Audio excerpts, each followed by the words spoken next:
सभी को नमस्कार। बीए द्वितीय वर्ष संगीत विषय पाठ्यक्रम के अंतर्गत आज हम राग बिहाग का शास्त्रीय परिचय समझेंगे और उस पर संक्षिप्त चर्चा करेंगे कि राग बिहाग की शास्त्रीय विशेषताएं क्या क्या हैं।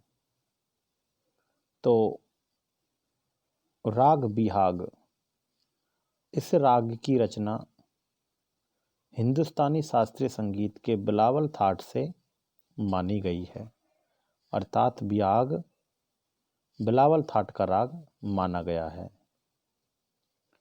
जब इसके आरोह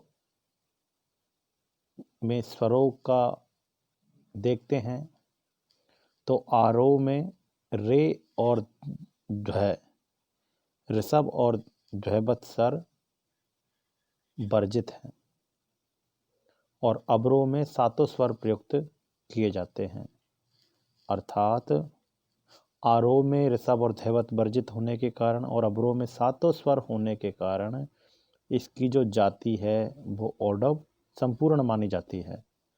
अर्थात इस राग की जाति आरोह में 5 स्वर तो औडव और अवरोह में सातों स्वर प्रयुक्त किए जाते हैं तो संपूर्ण। तो इस राग की जो जाति है वो औडव संपूर्ण मानी जाती है। अब हम इस राग के वादी और संवादी स्वरों पर की जब बात करते हैं तो इस राग का वादी स्वर गांधार है और संवादी स्वर निषाद है और रात्रि के प्रथम प्रहर में इसे गाया बजाया जाता है। शास्त्रकारों ने इसका जो गायन वादन का समय बताया गया है वह रात्रि का प्रथम प्रहर बताया गया है। इस राग की और हम विशेषताओं की चर्चा करेंगे। सबसे पहले इस राग का हम आरोह देख लेते हैं। तो इस राग का जो चलन है वो निषाद से आरंभ होता है।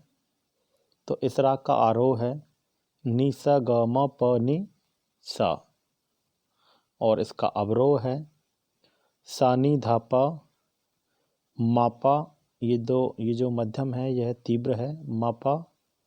ग म ग ये मध्यम शुद्ध है, रेसा ये इसका अवरोह है।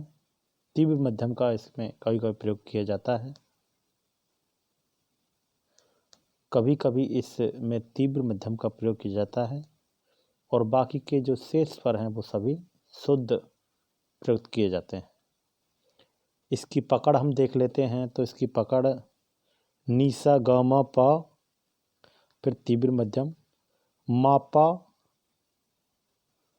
ग म ग ये शुद्ध मध्यम है, मध्यम, रेसा।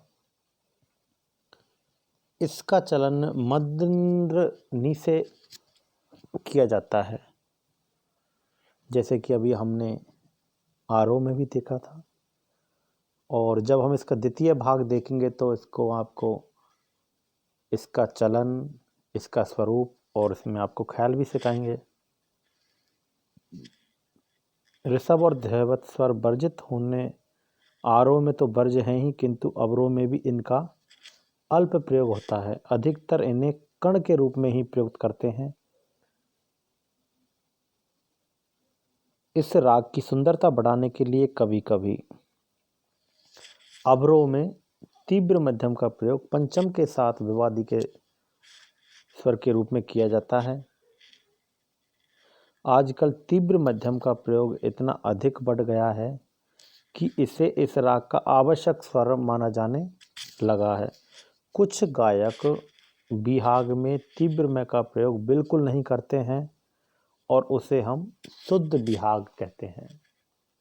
लेकिन आजकल इसका इतना चलन चल गया कि तीव्र मध्यम का प्रयोग सभी शास्त्रीय गायक करने लगे हैं। प्रचार में तीव्र में का प्रयोग अधिक होने के कारण कुछ संगीतज्ञ इसे कल्याण थाट का राग मानने लगे हैं, क्योंकि कल्याण थाट के रागों की विशेषता है कि उसमें तीव्र में का प्रयोग किया जाता है। लेकिन प्राचीन ग्रंथकारों ने इसे बिलावल थाट का राग माना गया है, अर्थात इसका ये जो थाट है वो बिलावल थाट है। तीव्र मध्यम का तो प्रयोग तो केवल कुछ गायक प्रयोग करते हैं वो विवादी के रूप में पंचम के साथ इसका प्रयोग करते हैं। राग बिहाग एक गंभीर प्रकृति का राग है। इसमें विलंबित ख्याल, द्रुत ख्याल, छोटा ख्याल, बड़ा ख्याल, छोटा ख्याल और तराना आदि सभी गाए बजाए जाते हैं। इसका जो चलन है वो मंद्र, मध्य और तार तीनों सप्तकों में समान रूप से गाया बजाया जाता है। इस राग के जो न्यास के स्वर हैं, जिन स्वरों पर अधिक ठहराव किया जाता है, रुका जाता है, वो हैं सा, ग, प और नी। ये इसके न्यास के स्वर हैं। इस राग का जो सांप्रकृतिक राग है, इसके पास का मिलता जुलता जो राग है वो है राग यमन कल्याण। राग यमन कल्याण क्यों है? क्योंकि यमन कल्याण के अंदर दोनों मध्यमों का प्रयोग किया जाता है, तीव्र मा और शुद्ध मध्यम। और ठीक उसी प्रकार से इस राग के साथ में भी, बिहाग में भी दोनों तीव्र मध्यमों का प्रयोग, दोनों तीव्र मध्यम नहीं, एक तीव्र मध्यम और शुद्ध मध्यम, दोनों मध्यमों का प्रयोग किया जाता है। तो इसका सांप्रकृतिक राग बिहाग का यमन कल्याण है। राग बिहाग के बारे में हमारे शास्त्रीय विद्वानों ने एक दोहा उन्होंने बनाया है। उस दोहे को आसानी से याद कर इस राग की जो निजी और मूल विशेषताएं हैं उनको हम बहुत आसानी से याद कर सकते हैं, समझ सकते हैं। तो वो दोहा क्या है? आरोहन में रेध वर्जित, आरोहन में रेध वर्जित गावत राग बिहाग, और प्रथम प्रहर निसी गाइए सोहत गानी संवाद। अर्थात आरोहन में रेध वर्जित, आरोहन यानी अवरोह में, रेधा यानी ऋषभ और द्वैवत स्वर वर्जित, यानी कि जिस राग के अवरोह में रेधा स्वर वर्जित हैं, गावत राग बिहाग, राग बिहाग के अंतर्गत जब हम गाते हैं तो अवरोह में रेधा स्वर वर्जित हों। प्रथम पहर निसी गाइए, निसी कहते हैं रात्रि को, रात्रि के प्रथम प्रहर में जिसे गाया जाए।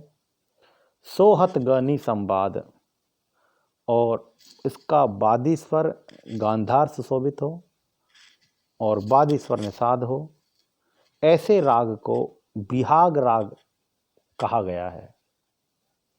आरोहन में रेध है वर्जित, गावत राग बिहाग, और प्रथम प्रहर निसी गाइए सोहत गानी संवाद।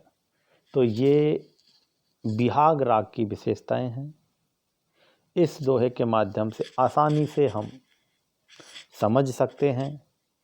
इस भाग में हमने राग बिहाग के शास्त्रीय परिचय, शास्त्रीयता के बारे में आपको बताया है।